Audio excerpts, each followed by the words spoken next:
This podcast is supported by Music Theater of Wenatchee, celebrating 64 years of bringing stories to life. From show-stopping musicals to powerful plays, the Music Theater of Wenatchee stage is where stories come alive. Now they are writing the next chapter, and you can help make it happen. To support the next act of community theater in Wenatchee, visit annex.mtow.org and donate today. Opening night club. We're not opening a nightclub.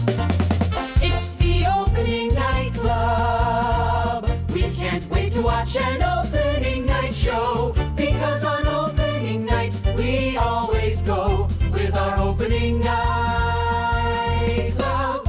Opening night club.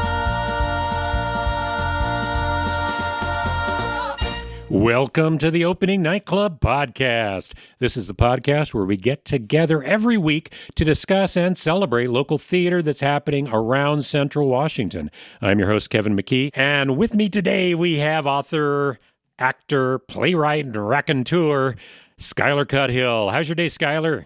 You know, Kevin, you always give me that introduction, and I wish you would introduce a new term in there. Raconteur. Raconteur is a great one. That was it. No. I want another one. I think the word that really suits me is rake. Rake. Rake. I mean, nobody says rake anymore. It's like an old term or whatever. But that's kind of dastardly. Yes. Yes. It seems like a rake would cheat on women in cards. Yeah, a rake is like halfway to a scoundrel. Right. It's like a term for like a rich young man who's like being a problem to the community. Right. Yes. Okay. Raconteur that's someone who excels in witty quips. Yeah, like a storyteller. Yeah. Right. No, I like raconteur. I'm with it. Okay. I recently signed an email with it. Okay. But I also like rake. Okay. Skyler Cuthill, rake. Put that on your calling card. Yeah, bringing it back. Okay. I like the term rake. I feel like it's evocative. Okay. Yeah. Okay. Yeah, farm implements. I think it works. Yeah, people still use it, just like that's right. Yeah, for the tool. Yeah, better a rake than a hoe. Well, I am here, Kevin. I am happy to be back. I'm happy to be still amongst the living. We saw one show, but there's been quite a bit in the last week to talk about. Yeah, we've got a lot of stuff to talk about. I'm kind of excited. Yeah, we had our first formal rehearsal for this performance, this run of The Humans, a brief primer. That's right. And I have some exciting news for you, Kevin. Yeah. See, so normally the cast is me, JJ Hernandez, and John O'Gwyn, but we have brought in an outside consultant. A man with a lot of experience, a man with a lot of directorial experience, a real veteran, and he is really bringing us up to the next level of our production. You think so? He is really making it a show. I think you might be overselling that guy. No, so previously it was just like something we put on in a bar to amuse our friends. Now this is like a real show. This is a real show. Yeah. That's right. There's production elements, there's blocking, there's additional people, there's costumes, there's a flag. There is a flag. This is real stuff now we're talking about. Yeah, no. There will be lighting changes, music cues, that kind of thing. Yeah. No, we have like a whole front of house staff. Yeah. Right? So no, it's all coming together. It is coming together. I'm excited for it. I'll tell you that. Okay. So, we can talk about that. We can mention that. We will be mentioning that again. But Humans, a Brief Primer will be opening up on the 20th. Yes. And it's at the Riverside Playhouse. If you go online, we'll put a link in the show notes about how to buy tickets to Humans, a Brief Primer.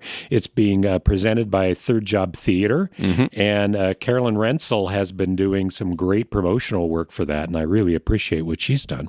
She is very smart, and she knows about that kind of stuff. Yeah. Because she does like nonprofit consultancy, for her job. Yeah. And again, I've said this 100 times before, I'm really impressed by how complicated all this is, right? Beyond just like being an actor and like, oh, I learned my lines. Now I'm ready. It's not that simple, but you know what I mean. There's a lot that goes into this stuff. So thank you, Caroline. Love it. So, and then this past week, I auditioned for America Sings. That's right. Yes. And that's going to be performed on July 4th up at the Icicle Creek Center for the Arts. Yeah. So John Wagner's putting it on, and So he auditioned this past week, and I think there are still going to be, he wants a fairly large cast. He wants 12 people in the cast. So I think there are still positions open.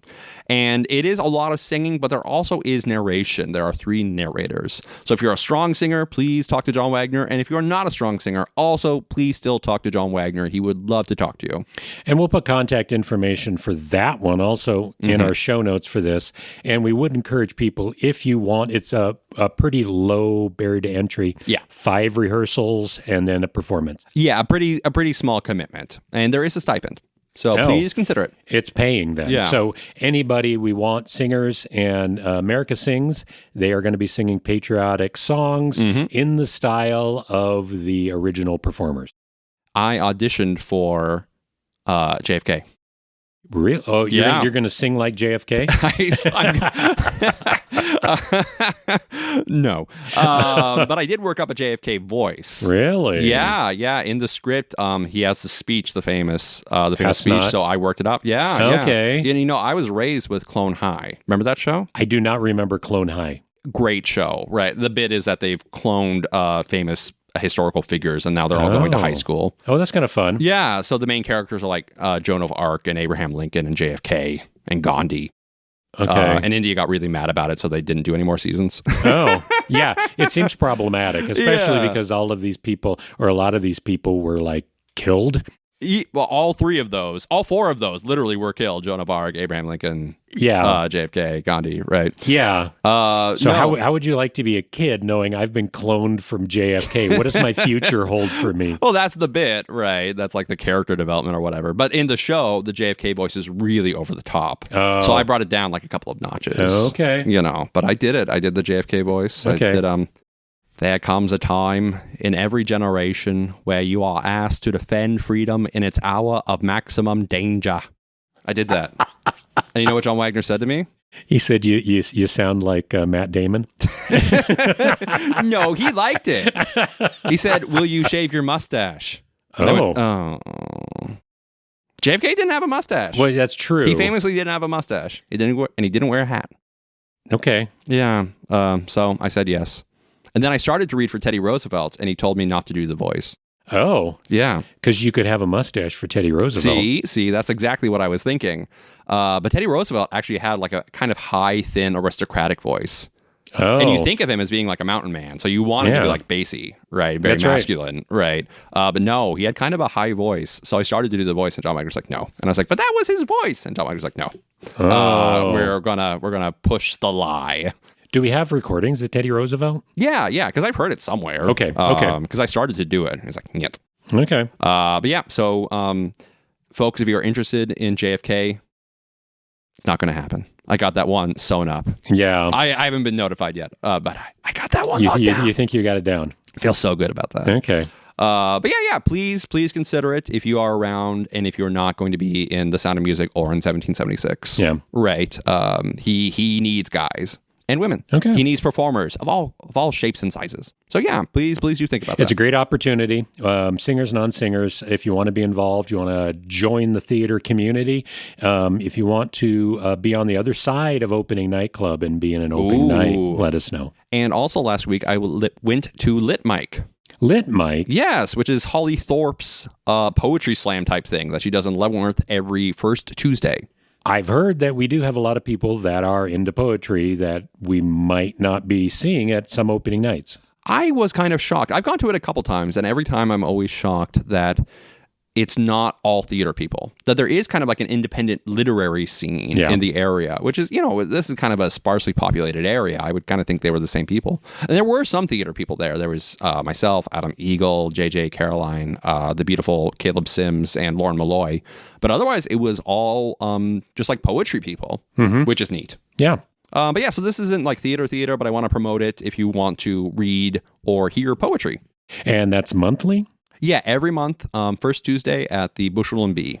And the wonderful Holly Thorpe, who has been so helpful to us for all of our endeavors, puts it on and is very, very open and very, very welcoming and easy to work with. So yeah, consider it. Well, in Bushel and Bee, they seem open to different types of performances in their space. Kayla will give you a lot of latitude so long as she doesn't have to like spend money on it. Yeah. But yeah, so that's why I've performed so much there, because she's like, yeah, knock yourself out. Yeah. If it doesn't cost us, yeah, go for it. Yeah, and it brings people in. I mean, Yeah. I think during your show and I think during Holly's shows, it's packed. It was really full. There were like 50 people there, and it's not a large space. It was like No. standing room only.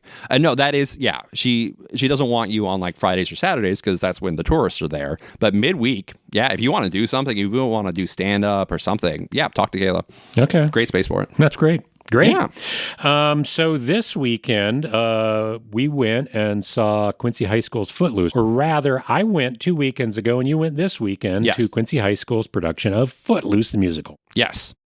I don't know if Footloose has a straight play, a non-musical. That doesn't make a lot of sense. That would be ridiculous. That would be ridiculous. Yeah. If you're not familiar, and Lord, I can't believe there's anybody who's not, this is based on the Kevin Bacon movie from the 80s, Footloose, and they've got a musical that takes a lot of the songs from the movie and puts it in. So it's kind of a jukebox musical. It's almost all the music, or maybe even all the music from the 84 film was written for it. Yeah. I could not believe it the first time I saw the film that Holding Out for a Hero was from Footloose. Oh. Because it's such a banger. Yeah. Right? It's such a famous, it's everywhere, right? Well, and I might have mentioned it before, but that album, they sold a lot of albums. They might have sold more albums than tickets. It's a I looked at it. It's a really good album. It's a great album. They got Kenny Loggins on there. Yeah. They have like all like the greats from the 80s are on there. Not Yeah. all the greats. There were a lot of greats in the 80s. But Bonnie Tyler, Holding Out for a Hero, which was written by Jim Steinman. Don't know Jim Steinman. He started in the theater in like the 60s, and then he wrote all of Meatloaf's songs. Oh, very theatrical. Yes, all the, like the 10-minute ballads that Yeah. Meatloaf sings. So that's why Holding Out for a Hero is so like poetical and like evocative, Yeah. right? He wrote a lot of like Bonnie Tyler stuff too. Oh, okay. So all the huge numbers where there's like a plot line or whatever. That's Jim Steinman. God bless him. I do really like the original film, although it is funny watching it as an adult. Kevin Bacon can't dance. He has all kinds of like dance doubles. It's always a non-Kevin Bacon. No, I could. Yeah. No, You don't see his face. He's flying through the air. Yeah. It's not Kevin Bacon. He turns away from the camera. Yeah. No, it is like, why? Like, that's the definition of the character, is that he dances, right? So then they cast a non-dancer. He could dance some. Yeah. Yeah. No, I think they do that in every dance show where they have an actor they cast. It's just really, they're like, because it's so dance specific. It is. Right. No, I love the original film. And yeah, so then they wrote a musical of it in 1998, which is really close. Right. You watch sometimes when they adapt the film, it's pretty different, but it's all right there. You watch the film, and it's like, oh yeah, that's a musical. And they've added songs. Yeah. Because Mama Says yes, wasn't in the 84 film. Yeah, that's true. But I think also the Reverend Shaw or Reverend Moore, and Vi's song, those weren't in the musical. Yeah. In fact, in the movie, they didn't sing most of it. It was just over the top while they were dancing. Yeah, they didn't sing any it's of like it. rock music. Yeah, right. So it's not like diegetic, right? It's just happening. Like Holding Out for a Hero is during the tractor chicken race. Oh right? yeah. We didn't get that. It just like wangs in like, wow! It's a wonderful moment, because I didn't even realize. Again, I was like, what? I couldn't believe it when I watched the film for the first time. But no, the film is great, and the musical's very good. The musical's very, very close to the film. Quincy did it, and it was excellent, and I especially am always impressed by Quincy's like production elements. The costuming, the set, the band, the lighting, the sound, everything is just great there. The band was fantastic, and they had great sound. Yes. Yeah, no, it was awesome. I think that Riley and Kylie Youngren are the ones that are kind of putting that together. Kylie Youngren is the music person there. You've got a trio in that show, and they were able to maintain the harmonies through the show, and I was really impressed with that. And their transitions were excellent. Yeah. Right. Great like, stage crew. A dozen kids came out and was just like, wow, whipped off the couch or whatever. It was really smooth, great momentum, really kept the energy going and high. It was great. Yeah, it was awesome. I think that they did have great kids. That they weren't dancers, which at some point, when we've seen it done in the past, they would have a break and people would show up, and you see it in the movie too, Yeah. where they have the party at the end where everybody's dancing, and there's a whole bunch of people you've never seen before that come out and are just killing it. And so for this one, all of the actors went out and did the dancing. And even when we did this 25 years ago for music theater. And I do remember that we had a boyfriend of a friend of mine, and he was this little Filipino guy, and he just came out and he did the break dancing at the end. Oh. And so he was not seen. He just sat in the back in the green room through the entire show. And when it's his time, he gets out on stage, does the break dancing, and leaves.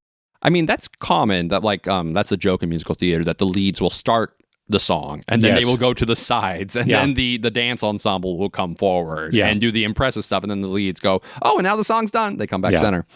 So but Quincy, it's a smaller school, and we talked about it that they don't have like a feeder program in the middle school. Yeah, right. So no, God bless them. The kids were really selling. The kids were really charged up about selling it. They were really enthusiastic. No, Ren was a lot of fun in this one, and a pretty good singer. And Ariel was played by Ruby Gonzalez, and it was pointed out in the program that this was her first show ever. Yes, and what a fantastic voice. Because we have gone to like all the Quincy shows for a while now, so we've seen a lot of those kids, like Belle Rollins, kind of like come up in the program. And no, we'd never seen this person before. But it was clearly recruited as a singer. Right. She was a very strong singer. A very strong singer. She was able to take those rock ballads and kill it. Yeah. I think that was one of the highlights for me. Is first off, I love the musical. I love the music. And so every time we get to Almost Paradise, that one, I get choked up. No, it's strong stuff. It's strong stuff. It's strong. Yeah. No, the two kids singing over the train trestle. I love that number. Was that you, Kevin? Huh? In high school, was that you? That was never me. You weren't the bad boy? From Chicago? No. I was in high school, the very good boy, and I went to Chicago, but I was going to Bible school. So I was never the bad boy from Chicago.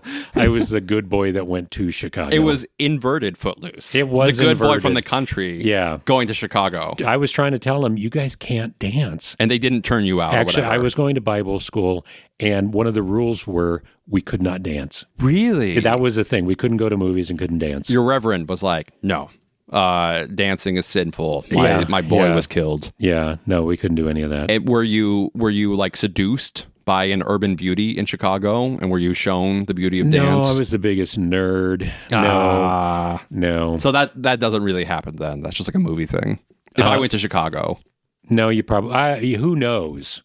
So speaking of like Chicago beauties or whatever, I do want to commend, and I wrote this down, the women had such amazing hair in the show. Yeah. They had huge 80s hair. They clearly just went for it. You know, they put a hole in the ozone layer with the amount of hairspray or whatever. Aquanet. It was great. Their hair was just wonderful, wonderful, wonderful. It was they looked really 80s. The costuming was very, very good. Yeah. Right. It was great. Well, I also want to call out Willard, who was one of my favorites. Fan favorite Willard. Yeah.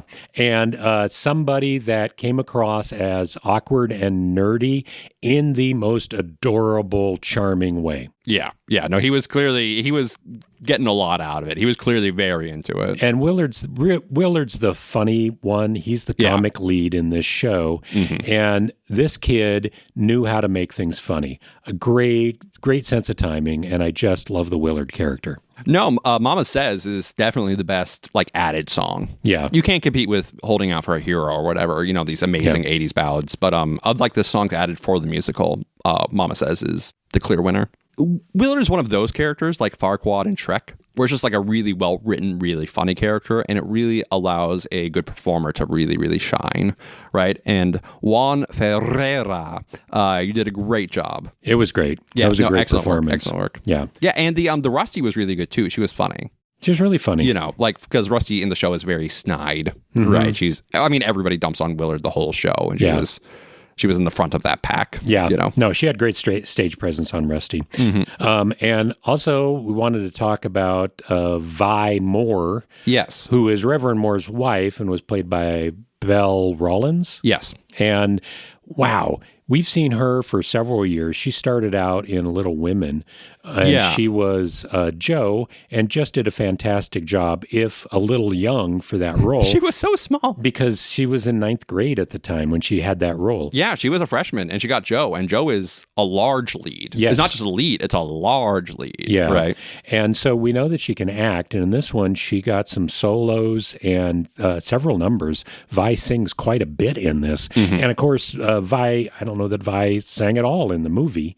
No, I don't think so. I don't think so. Yeah, she has a very moving song in Act 1 that she sings with the other women in like a trio. That was actually my favorite. It was a standout for sure. That song was Learning to Be Silent. And it was a song that honestly I've forgotten in the past for the other times I've seen this show and been in this show. And it was really, really good. Obviously, this was the best number I've ever seen of this number. It's funny because the show is known for its like 80s ballads, its 80s rock anthems or whatever. And that one is like a Sondheim song. It's like very wordy, and it's like learning to be silent. It's very out of step with the rest of the show. So it kind of makes you sit up in your seat, right, and pay attention again. Yeah. Because it is very different. But no, Belle is great. She was in Puffs too. She's been in like everything. Yeah. Right. She is like a theater kid. And I'm sure she's not listening to this, but if she is, I noticed, Belle, that you were shaping your vowel sounds while singing, which my instructor, Rhea, is always after me to do. That like real singers change how they pronounce A's or whatever in order to get a better sound, because some sounds in our mouth are better than others or whatever. You can't sing certain sounds, or at least not very well. And so you have to, it's a very weird and unintuitive thing, but as like a real singer, you have to change pronunciations so that they sound better and you can hold the note in a more pure way. Yeah. And I noticed, I was like, oh, she's doing the weird A thing. So Belle, great job. Sounded good. Yeah. No, I think that we haven't heard her sing like this before, and she was good. She was really good. Yeah. I mean, she's literally coming along, because I think she's a sophomore or a junior, right? So she is applying herself. God bless her. Yeah. And I also wanted to, this wasn't a large part, but Kimberly Ceballos, you were Principal Clark. And you did a really good job with like your theater voice. You know, like you charted out your sentences. It sounded really good. It was really, really like believable and really like in the moment. Yeah. And I just no, you did a good job. Well, and I will call out Jaslyn Padrone, who played Ren's mother, and I think this was the last show we'll see her in. Oh, is she a senior? She's a senior, and so I mean, all of these shows, the spring shows, these are the last time we will see these kids in the high school shows, and so she's kind of been a standout and has been a supporting character in nearly all of the shows, and has just done a fantastic job. She was good in Little Women. Remember that?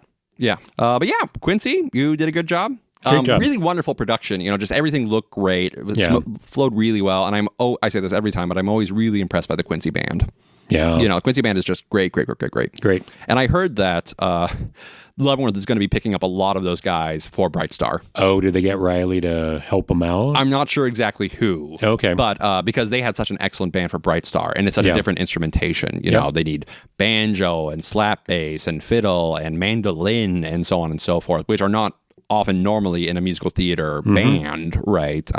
Generally, our bands are like a jazz era type stuff, right? Yeah. But no, so I heard that they were getting a lot of those guys, which is great because their Bright Star band, I mean, their band is always good, but their Bright Star band was incredible. It was good. It was really so I was like, good. Oh, good. Just scratch that one off the list. Job done. You know, those guys are very reliable.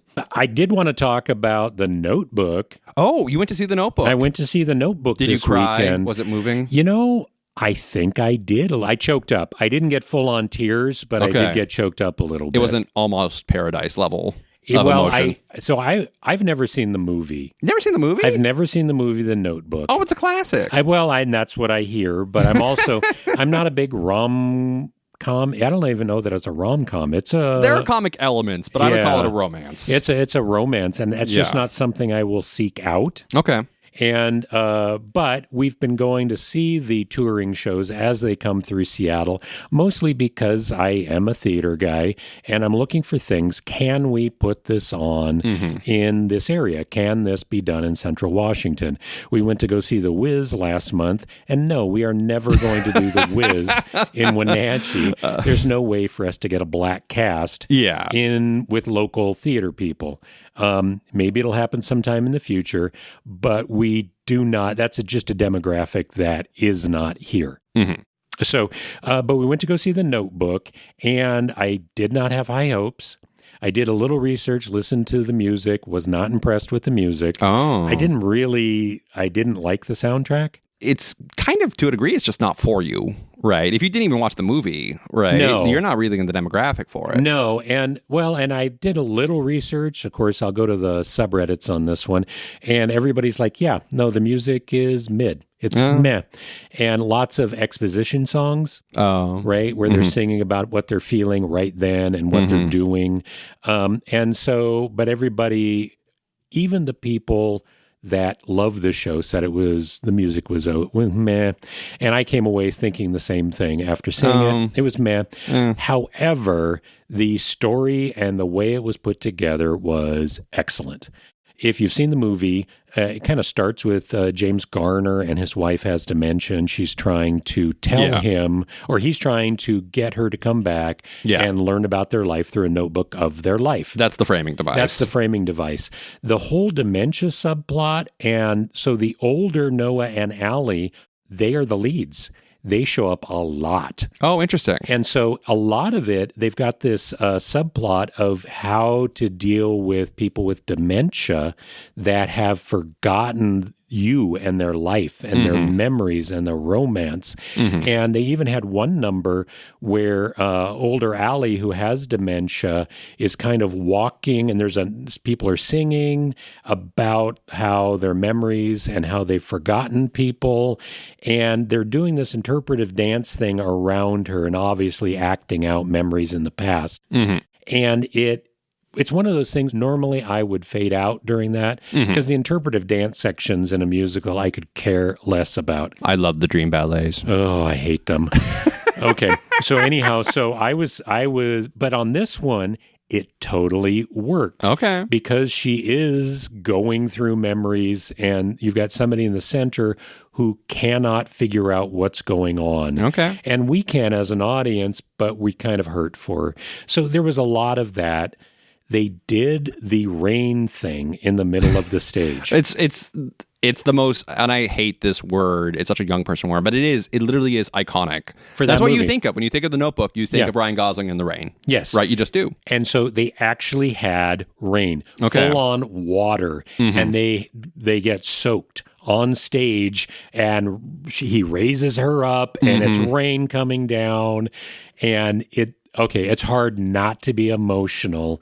I think the thing that kept it from being so emotional for me, I was so impressed that they actually had rain on stage. You were, because of your background, you were considering the technical aspects. I was considering the technical aspect. And what it looks like is they had a set piece that was a full platform that was probably had a grill on top of it and a place underneath, so everything went straight down into the platform. Oh, like a drain. Oh, okay. Right? And so it was pretty big, and so you could have enough rain so that they looked, like they were getting wet. Like a Bugs Bunny cartoon where the rain is only coming down on him. Yes. Right. It wasn't that distracting. It looked like it was full. Because you and I have seen that where all of the rain, it's evenly spaced drops in one line. Yeah. And this wasn't that. It was more than that. Were they on a boat?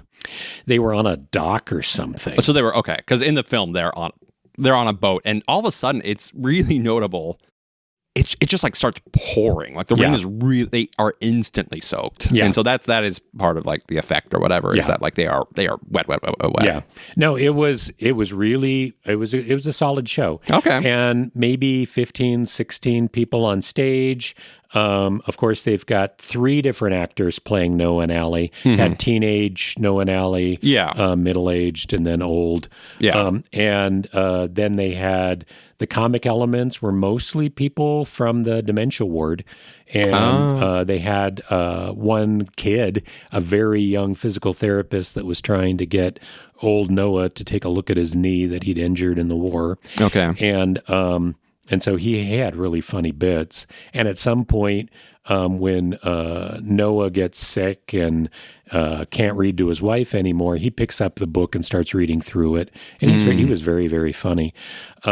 But it was a very physical, romantic, horny show. They had good chemistry. They had really good chemistry. That's important. Yeah, no, they had an intimacy coordinator that must have been great. There was people behind us that had obviously brought their teenage daughters. That's who it's for. At the time, when the movie came out, that's, That was who it's for. Yeah. But when they get wet, and so they have to strip down to their underwear on stage, and everybody is giggling and chatter behind us. And we about turned around and told them to shut up. It's beautiful. They love each other. So despite being the most defeated man in the world on this front in my personal life, I actually have consumed a lot of romantic film content or what have you. So I do like The Notebook. It's not my favorite. I do like it, though. I like all the leads. I like the performances. I'll say that when I watched it the first time, I remember I was kind of upset because I have memory loss, serious, medical memory loss on both sides of my family tree. And it is a really ugly disease. It is not beautiful or romantic. So I did get kind of mad about that because it's graceful. Because she's still beautiful in the film.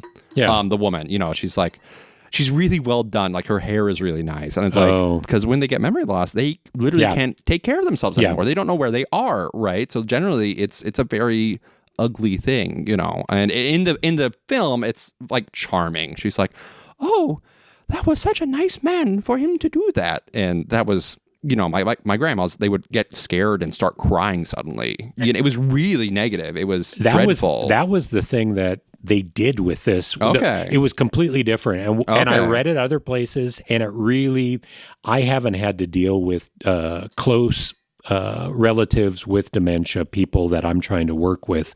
But no, she was always right on the verge of screaming. Okay. That you could tell she was just so scared. See, that was the thing. And that's what makes it so unpleasant. It's not nice. And in the film, it's kind of no. She's just going along with the journey, and she's easy to talk to. And I was watching it, I was like, well, and they were very careful. Everybody around her husband and her son would come in, and they couldn't say, I'm your husband, you know me. Yeah. They would have to say, I'm just a friend. I'm just that here is to in help. The film. That's the reveal at the end. Is, that it's it's him. And we know pretty much early on that it's him. But her son comes in with her grandkids because they're there to visit grandma. Yeah. But they can't say anything. Yeah. And so he comes in, I'm a friend, And then his daughter, grandma, or granddaughter shows up, and she wants to show grandma her necklace that her grandma gave to her and that her grandma got from her mother. And she starts to say, no, you gave me this. And the old Allie freaks out. It becomes a screaming thing, and everybody's trying, and it scares the hell out of the kids. Yeah. And it becomes very traumatic, and that's when old Noah has an attack, and everything falls apart. But you could tell, even leading up to that, it just felt those were the things that was making me choke up, is that you can see that happening. These are real people. Though that is more representative of it. Yeah. And I'll say that it's also, I don't like dealing with or being reminded about this stuff because since I have it on both sides of my family, I am screwed. Oh. I am. In 30 years or whatever, assuming I make it that far, I'll be like, what? Skyler? It sounds like a rake. Wouldn't want to associate with that fellow. So I am dreading that. Yeah.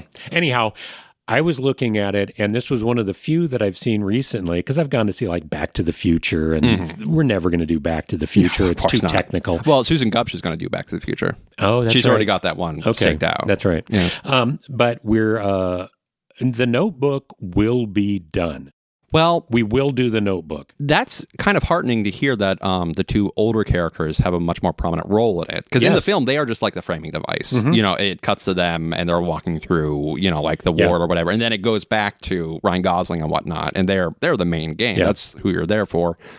But, you know, there are not a lot of roles for older people in musical theater. Yes. It's generally a young man's game or what have you. And so that is nice. They have some songs they don't have to sing. They're not really super difficult, and they don't have a lot, but they sing a little. There's not that much dancing, Okay. right? Love that. And so they, the two younger Allies need to be able to sing, and the two younger Noahs they're pretty high. And I was a little disappointed because modern show. their falsetto break wasn't good. And Oh, like the actors themselves. the actors themselves. And so they had to go up into a falsetto quite a bit, but it was so obvious. And that makes it hard. And the middle alley has just a banger belter number at the end of the second act. And it was good. But boy, you need a singer to nail it. Well, that's good. That's good. I mean, we would just have to figure out how to do the rain or whatever. Why even do it if you can't do the rain? Now that I know how they do it, why not? Okay. Put an upside down platform and build a grid into it and do that. They didn't even come out and mop afterwards. Wow. I was pretty impressed. Wow. Yeah, it was that good. All right. Was it well sold? Were there a lot of people there? Oh, yeah, it was really well sold. Okay. So, But a lot of girl groups. yeah, I mean, Yeah. of course. Yeah. I mean, that's kind of theater anyway, but especially The Notebook. Right? Yeah. No, I like The Notebook. I am for it. There's probably not a role for me. Well, we would need people with we need some. Do we have enough sexy people in the Wenatchee Valley to do it? I think so. Do we have enough hot mamas? I think we can. How's our hot mamas? mama reserve at MTW? Hot mamas. No, it's good. It's Okay. good. Okay. And I think even Allie's parents get some songs. So Okay, let's try and do a partnership with the Radar Dames. oh, okay. They got like the monopoly on the hot mamas in the Okay. area. You know. Okay. All right, great. So you like The Notebook, I did like The Notebook. Was not expecting to, and I think it's a good show. and maybe one day MTW. It will. I mean, already I went to MTI to see, okay, is there any word about when rights become available? But yeah, that one will get done in town. Wonderful. It's not a huge cast, but I think that it will get done. Yeah, if it's not a huge cast and there's not a lot of dancing and the production isn't overly elaborate, then yeah, why No, not? it could be a Playhouse show. Great. Yeah, no, it's good. Maybe too saucy for LST. It probably is. I think it might be. We could tone down the sauciness. Yeah. Then why do it? No, they sing. There's a song called "Kiss Me," and they do sing a lot about how horny they are. It's a saucy film. It's a saucy I mean, film. it's not explicit, but it's very, Yeah. you know, it's meant to get you going. Well, it was because we were seeing it at the Paramount, and I've seen hair there. I saw hair at the Fifth Avenue, and so when they start stripping down, there is a sense of, oh, how far is this going to go? And of course, they didn't. But you never know. They stripped down to a bronze slip. No, The Notebook was PG-13. Okay, yeah, To my recollection. Yeah. It never got explicit. It was, yeah. you know, it's for teenage girls or what have you. Well, but the parents in the row behind me, the chattering got really loud Oh, during that yeah. section because they were a little nervous what was going to happen. The Notebook. The Notebook. The gratuitous nudity of The Oh, Notebook. Calcutta. Okay, now we can talk about the upcoming stuff. Yeah. We did want to mention they had a stage reading of Hamlet last month that I believe you went to. I didn't get to go to that one, and I think it went off very well. Yeah. It was excellent. Pete presented his cut. You know, Hamlet is way too long or what have you, so everybody cuts it. And he's hoping to do that next year sometime. So if you're interested in Hamlet, look forward to Pete Kapler's production Of Hamlet. Yes. And we had some news about 1776. We did. I Yes. forgot. I didn't even put that in the show notes. It's because we got it that. just happened. It was like 15 minutes before we started recording. Yeah. So we got the email from Jamie Donegan, and we had the lead, or the main character, is John Adams in 1776, and that was being played by Amron Salgado from New York, and he dropped out, and the the part has been recast with Adam Eagle. Because he's obnoxious and disliked. No. You got to make that joke. No. It's right there. It's right there. No, we love Adam. Adam is great. We went with Adam Eagle because he is genuinely universally loved. Yes. Yeah, we all love Adam. He was wonderful in Dirty Rotten Scoundrels last year. Right. He was the lead in that. Yeah. No, it'll be great. And he Very happy for our boy. He has that intensity, that young intensity that John Adams has. And the character is disliked because he is just so type A and so driven. That's what I've learned in life as like a professional, is that you need to be a problem. That's the only way you get anything done in life. That's how you get stuff done, but that's not how you become liked. No, but if you want to achieve something, you have to, the rule for me is that you need to be more of a problem than the actual problem itself. It needs to be easier for the contractor to deal with the actual issue than to deal with you. You need to be after them so hard. And that's what John Adams is doing in the show. He's like, I won't let it go. And they're just like, calm down. It's okay. And he's like, no. It seems like you're being a Karen. That's almost a definition of a Karen. That's how you have to do it. Okay. If it was, I didn't start this way. When I began my professional career, I wasn't like, and I'm going to be an issue. This is just how you do it. So, so that's the John Adams character. No, Adam is great. It will be great. I'm very excited for it. We're going to be doing a section of this coming up at the Performing Arts Center's Spring Fling on Wednesday. Yeah, so I think we've talked about it before, but if you're not familiar, Spring Fling is when the PAC kind of presents its upcoming season, and you can go around and bid on shows, and it's fun. They have little booths, and we'll both be there. And it's free. You can just go there. They want you to go there. It's a fundraiser, right? Yeah. I think you have to RSVP, so talk to the PAC. I'm sure there's some apparatus. But yeah, they want you there. So please consider it if you are free that evening. Yeah, Spring Fling, they will go through everything and this is the announcement. They're announcing everything, including Music Theater's Apple Blossom musical. Ooh. That's right. And big show. They will do a little bit. They'll talk about each show. They might have bits being done from each show. Mm-hmm. And this is really an opportunity for sponsors to put money behind the show. The way that they've been doing, and I think Matt Cadman back in the day came up with this, or at least pushed it forward, where they really they want sponsors to have paid for the entire show before they put it on the schedule. Yeah. And so we will see a lot of things like the Johnny Cash Experience or the Hip Hop Orchestra, where they'll want people to have sponsored it to bring it here, and then they'll just pay for their backstage and keeping the lights on with the ticket sales that come out of it. I represented Johnny Cash last year. That's right. That's why it's here, because I was so successful at presenting it. He was successful. Yeah, they were like, dang, this guy. I believe in it. So the people that show up, they really are looking for people with money in their pockets to say, yes, I will help put this show on. And so that is on Wednesday. Okay. And then on Thursday is The Importance of Being Earnest. That the opening night for Wenatchee High School is The Importance of Being Earnest. And this is a non-musical. It's a straight play. And boy, we've got a lot of kids that this is their senior play. It's the last time we'll be able to see them on stage. So I think we'll actually be there opening night. We will be there opening night. The opening nightclub will be there in force. Wahoo! That's right. So if you want to be part of the opening nightclub this next week, go to see The Importance of Being Earnest on Thursday night. Then the week after is Little Women at Eastmont. Yes, the week afterwards. But on the 13th is also opening night for Moses Lake High School's Up the Down Staircase. I've never even heard of that show. Really? No. Oh. But yeah, then after that is Little Women. And then Eastmont. after that. So we will say on the 12th is The Importance of Being Earnest. On the 13th is Up the Down Staircase in Moses Lake. And on the 19th is opening night for Eastmont High School's Little Women. Eastmont did Little Women not that long ago. Maybe 10 years ago? It was like 2018, 2017. Okay. Which would be about, Because I remember it's getting up there. Tia Ning LaFleur was in it. That's right. She was good. She was Beth. The one who died. That's right. Yes. I was talking to my wife, who is a reader. She's a book person. And there's a New York Times bestseller now called Beth is Dead. And they're rewriting Little Women to make it a murder mystery. Oh, my gosh. Who killed Beth?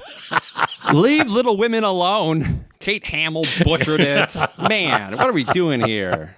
It's just a nice little story, ladies. It's a nice Back little off. story. I know we feel so sympathetic for Beth, but no, now you have to wonder which of the sisters killed Beth. Maybe it was Professor Bear. Or Lori. Laurie, I've never trusted that guy. No, he's weird. Yeah, well, jumping between the sisters. He causes issues, right? Yeah, then he literally runs off to Europe. Yes. Who runs off to Europe? Scoundrels. Rakes. Yes. You're right. Okay. I would say Laurie could be a rake. I'm going to put $2 on Laurie. Oh, okay. Yeah. Okay. On Who Killed Beth. Yeah. Or Old Man Withers. That's not his actual name. No. That's a Scooby-Doo name. The neighbor. The grouchy man. No, that's clearly misdirection because like he's mean or whatever. It's never like the outrightly mean character. Is it Mr. Lawrence? Because it's Laurie. I mean, it is like Laurie's. He's not his dad, is it? I thought it was his grandfather. Yeah. Yeah. Like something happened or whatever. Yeah. Yeah. He's going down to Boston. Okay. We know that much. We should not be exposing how little we know of these literary classics. I have read Little Women. I've seen the films, and I've also seen the play like 8 dozen times. Yeah. No. Compared to your average American we know man, a lot about, I know a lot about Little Women. That's true. But yeah, so no, that is very exciting. And then we have auditions coming up for The Shark is Broken. Yes. April 20th. So that's still a month and a half away. Yeah. But please do consider it. It's 3 men. It's the story of Jaws, of the production of Jaws. You know, it had a famously troubled production. And Cynthia Brown is going to be putting that on in late June. And it is a straight play. And it's kind of an intense, like, acting show. Yeah. Right? There's not a lot of, like, production. It's one set. You know, it's just 3 men really giving it their all for 2 hours. So if you are a man and you are like an actor's actor, then please consider it. No singing. No singing at all. Probably no dancing. I don't think there's dancing. Maybe dance a jig or something. I don't know. Maybe. I don't even think they sing the song. No. Show me the way to go. The famous song, right? That everybody thinks of. Right? That's right. God, I did read the script a while ago. I forget. I don't think they sing it. Okay. Missed opportunity. So we've got Little Women's on the 19th. You want to go on the 19th because after that, we have 2 nights of Humans: A Brief Primer on the 20th and 21st at the Riverside Playhouse, starring the illustrious Skyler Cuthill. Yes, as Professor Jorgen Blaper. That's it right. will change the course of the world. That's Everything, you know, it's going to be before Humans: A Brief Primer and after Humans: A Brief Primer. You will laugh, you'll cry, it will become a part of you. It's been revised extensively, and I cannot believe how many slides I've had to make for this thing. There's a lot of slides. Every time we rehearse it or whatever, it's like, oh, I'm going to have to make more slides now. Yeah. There's a ton of slides. There's going to be a real production now. Our exotic out-of-town veteran consultant, Kevin McKee. I'm not from out of town. From the big city of Chicago. Oh, yeah. Has really whipped us into shape. That's right. It's going to be a real show. Yeah. So I'm excited for it. It's looking really good. It's being whipped into shape. Yeah. Other upcoming shows at the Maskers Theater. They're doing Around the World in 80 Days. That opens on April 10th. Legally Blonde opens on April 29th. That's the Apple Blossom musical. You definitely need to go see this show. I already got my tickets. Oh, there you go. So the tickets are for sale through the New America Performing Arts Center's box office. On May 16th is Dangerous Women Common Ground up at the Icicle Creek Center for the Arts. This is their 10th year of doing Dangerous Women. And so if you haven't seen it before, definitely go to see it. Watch out. Watch out. The women are dangerous. They are dangerous. Women are dangerous. I've learned this in my life. They can be, yeah. Maskers Theater is doing The Trip to Bonneville opens on June 12th. They're really active. Well, they've been doing a lot, yeah. The Shark is Broken opens on June 18th, and that will be the show that's auditioning on the 20th of April. 420. And we still do not have an LST cast list. I think that'll be coming next week.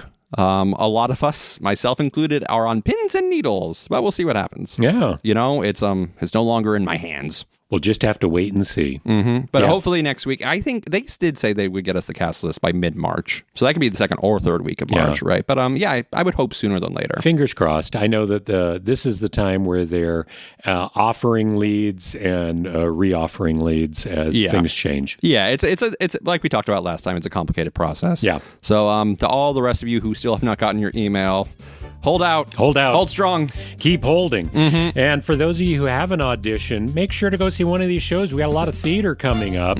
So go out, watch some theater. And if you can, make sure you meet us on another opening night.